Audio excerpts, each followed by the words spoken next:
आधारभूत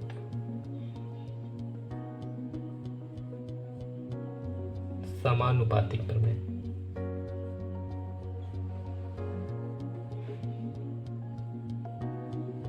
जिसे थेल्स प्रमेय भी कहा जाता है। आज हम लोग इसके बारे में समझते हैं कि ये थ्योरम क्या कहता है। यदि किसी त्रिभुज की एक भुजा के समांतर अन्य दो भुजाओं को भिन्न भिन्न बिंदुओं पर प्रतिच्छेद करने के लिए एक रेखा खींची जाए तो ये अन्य दो भुजाएं एक ही अनुपात में विभाजित हो जाती हैं। आइए हम लोग समझते हैं इस थ्योरम को कैसे प्रूफ किया जाए। तो सबसे पहले हम लोग लिखेंगे, दिया है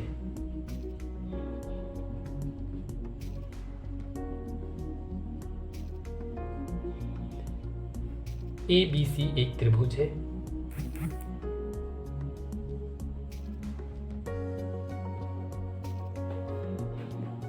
जिसमें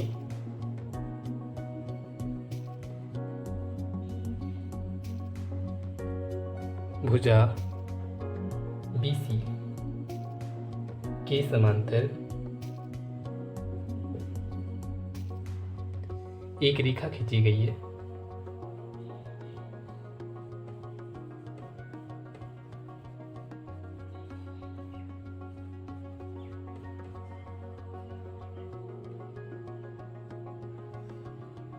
जो AB तथा AC को क्रमशः D और E पर काटती है।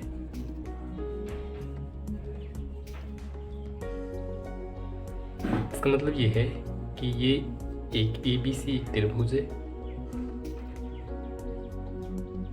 BC के समांतर एक रेखा खींची गई है DE।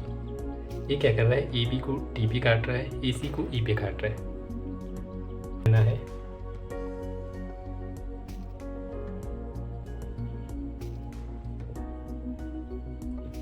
हमें स्थिति क्या करना है कि ये जो AD है, AD अपॉन DB ये बराबर होगा AE अपॉन, ये दोनों का रेशियो जो है इस दोनों रेशियो के इक्वल होगा। ये हमें प्रूफ करना है। रचना, अब हम लोग को कुछ कंस्ट्रक्ट करना होगा ताकि ये थ्योरम प्रूफ हो जाए। तो सबसे पहले हम लोग क्या करेंगे, B और E को, D और C को, ये दोनों को मिलाएंगे। तो लिखेंगे B और E तथा C और D को मिलाया। पुनः हम लोग साइड AB के परपेंडिकुलर एक लाइन ड्रॉ करेंगे E से,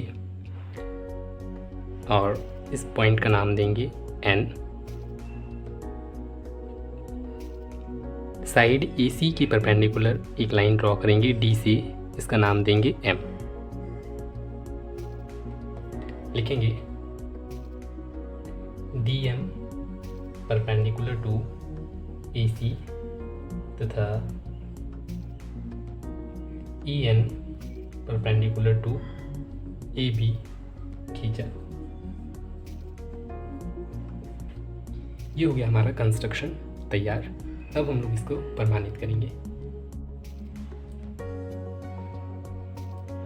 आप सभी त्रिभुज का क्षेत्रफल तो जानते होंगे क्या होता है। त्रिभुज का क्षेत्रफल क्या होता है, हाफ इंटू आधार गुने उच्चाई। ये होता है त्रिभुज का क्षेत्रफल। इसी फॉर्मूला का यूज़ करके हम लोग इस थ्योरम को प्रूफ करेंगे। अब इस फॉर्मूला का यूज़ करके हम लोग एरिया फाइंड आउट करते हैं।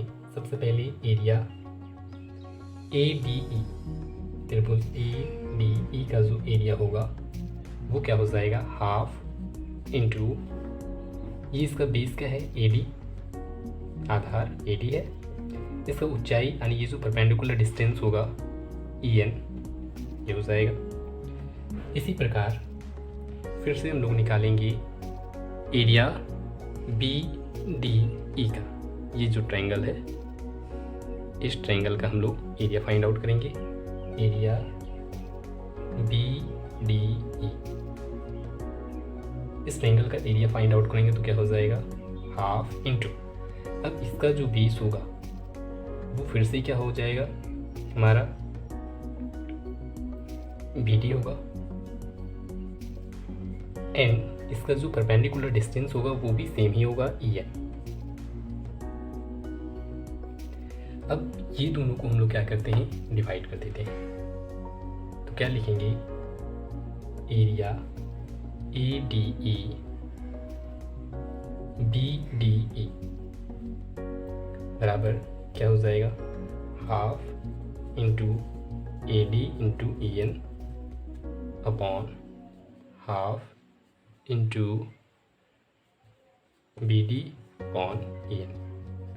अब ये हाफ से हाफ कट जाएगा, EN से EN कट जाएगा, तो हमारे पास क्या बचेगा, AD अपॉन BD, ये हमारे पास बच गया। इसको हम लोग समीकरण 1 मान लेंगे। पुनः अब हम लोग क्या करते हैं, एरिया ADE, ये जो ट्रायंगल है एरिया ADE, इसका फाइंड आउट करते हैं तो क्या हो जाएगा, half into AE into DM। क्यों होगा, हम लोग ले रहे हैं ADE, सेम त्रिभुज ले रहे हैं, सेम ट्रायंगल ले रहे हैं, तो इसमें हाफ AE क्या हो जाएगा, इसका बेस अब ये हो जाएगा EN, और परपेंडिकुलर क्या ले रहे हैं, DM। Again area DEC find out करते हैं, तो एरिया DEC क्या हो जाएगा हमारा, हाफ इंटू, अब इसका बेस क्या हो जाएगा, EC हो जाएगा, और इसका जो परपेंडिकुलर होगा फिर से ये क्या हो जाएगा, ये जो DM है वो।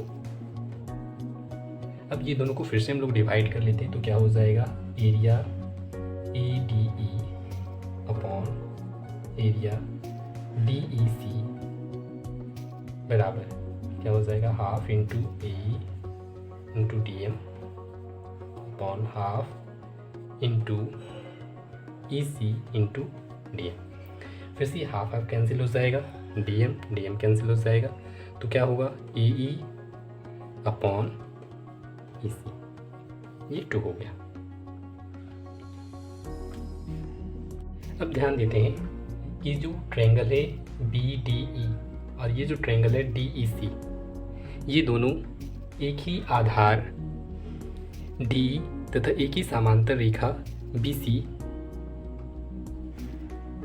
के बीच बना हुआ त्रिभुज है, तो ये दोनों का एरिया जो है वो क्या होगा, इक्वल होगा। तो हम लोग क्या लिखेंगे कि त्रिभुज BDE तथा त्रिभुज DEC एक ही आधार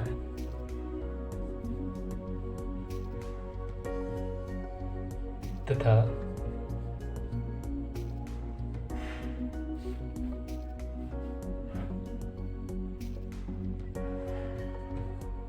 समांतर रेखा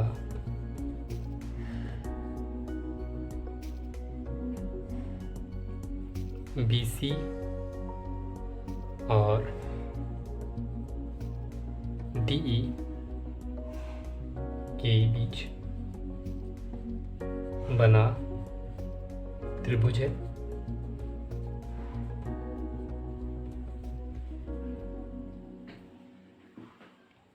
और जब दो त्रिभुज एक ही आधार और एक ही समांतर रेखा के बीच बना होता है तो उसका एरिया जो है वो इक्वल होता है, इसलिए एरिया BDE इक्वल होगा एरिया DEC के। ये हो गया हमारे पास समीकरण 3। बस ये 3 समीकरण है। इन तीनों समीकरण का यूज़ करके हम लोग लिख सकते हैं समीकरण 1, 2 और 3 से क्या लिख सकते हैं, AD अपॉन DB बराबर AE अपॉन AC। ये हो गया फ्रूट। अब ये दोनों इक्वल कैसे हुआ ये समझ लेते हैं। एरिया ADE इसमें भी है, एरिया ADE इसमें भी है। ये एरिया और ये एरिया दोनों क्या है, इक्वल है समीकरण 3 से, इसलिए ये पूरा इक्वल होगा इसके, और जब ये दोनों इक्वल होगा दैट मीन्स ये जो साइड है ये भी क्या हो जाएगा, इक्वल हो जाएगा।